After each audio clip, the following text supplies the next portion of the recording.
Good afternoon. We're looking at the S&P, and as you can see, it's been up and down. Now, what is interesting about the S&P at the moment, if you look at what the stochastics have been doing, they've been bullish, bearish, bullish, bearish, bullish.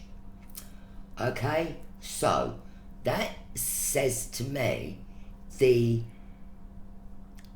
indecision, I think, in the market. And also, if you look at the daily ranges, they're quite extensive for this. And if you look at the way we've gone this way, we've sort of ground higher, and we haven't really been able to break through any significant resistance on the top side.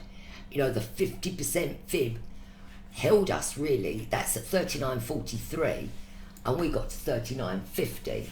So what you have to understand is once we hit that 50% fib extension, and the way we've gone up, I mean, just look at those little tiny ranges, okay? And when the markets decided to go down, we have gone down a lot faster than we've gone up. And the same thing is applying now. And when you get to the end of a trend, you do see these wild swings. This is what we say in charts. You do see volatility come back into the market. And if you look at even the last leg up, you can see there wasn't a lot of volatility. New all-time high, down, close. Tried, down, tried again, down, had a go yesterday. Couldn't reach beyond that 21-day moving average, and that's coming in at 38.81. So if we look at where it is pre-open, and I don't like pre-open markets, we're trading around 38.59, so we are up. But these overnight ranges mean nothing. They mean nothing because until Wall Street comes in, you're not going to know. I'm looking at these daily ranges and I don't like them. For me, they are conducive to the end of a trend, and that bothers me. And because that bothers me, I have to point it out. Now, the weekly stochastics on the S&P have turned negative, so you need to be aware of that, because unless you're aware of what the longer term time frames are doing, it's a bit difficult to look at what the dailies are doing.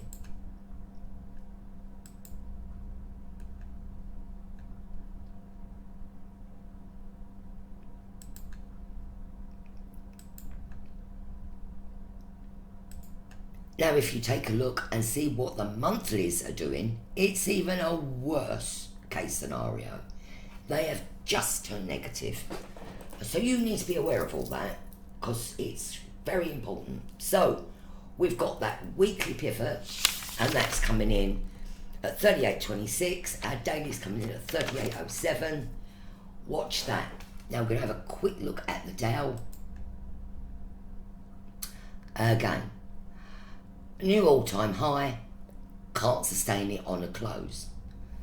Or what's that about? Now, it's up today, but not a lot.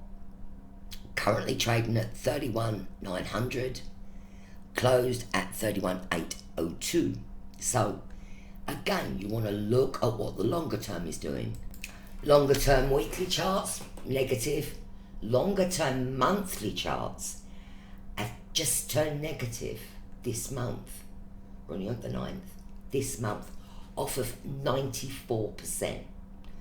So the monthlies were 94% overbought. Now they're negative. Just.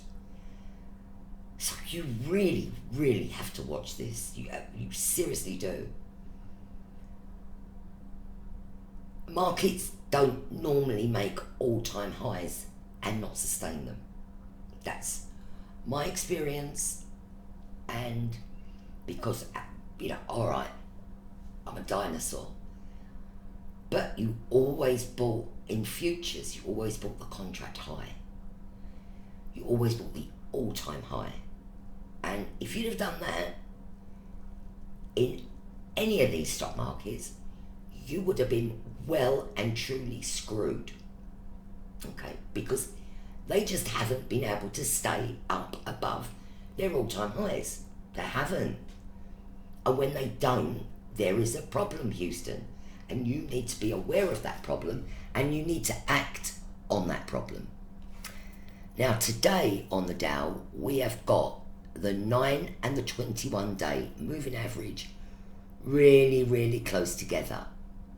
All right, so you've got the longer term, you've got the 38.2 fib extension coming in at 31414. You've got the 9 day moving average coming in at 31419, and the 21 day moving average coming in at 31437. So all around this area, okay, here is going to be where the market should be supported. Now, if the market isn't supported down there, where will it go? It's not going to go up, so it's going to go down. So it's going to look for the next magnetic level. I do like that word.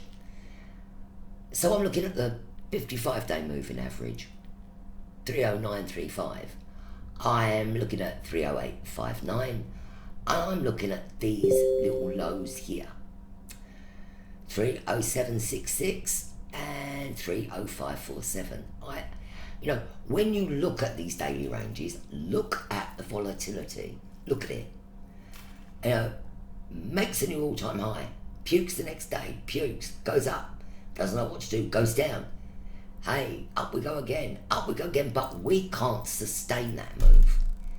And that's what you all need to be looking at, okay? Markets need to be able to sustain the move. So I'm going to have a quick look at the little Nasdaq. Does that look good to you? No, it don't. However, it is 262 points up as we speak. So closing at 12,299, we're now at 12,600.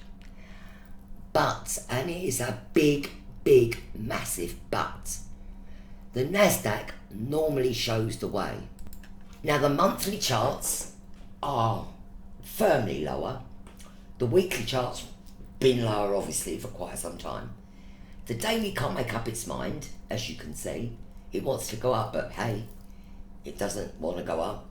So on the top side, we are looking at if we take out yesterday's high, and you can see that there, which it did take out Friday's high. But if we can take out 12,718 and close above it, we have a chance of recovery.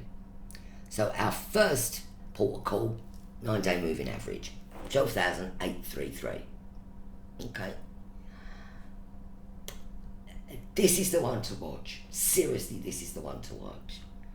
Because it pointed the way from here. I love the Nasdaq. I trade this all the time.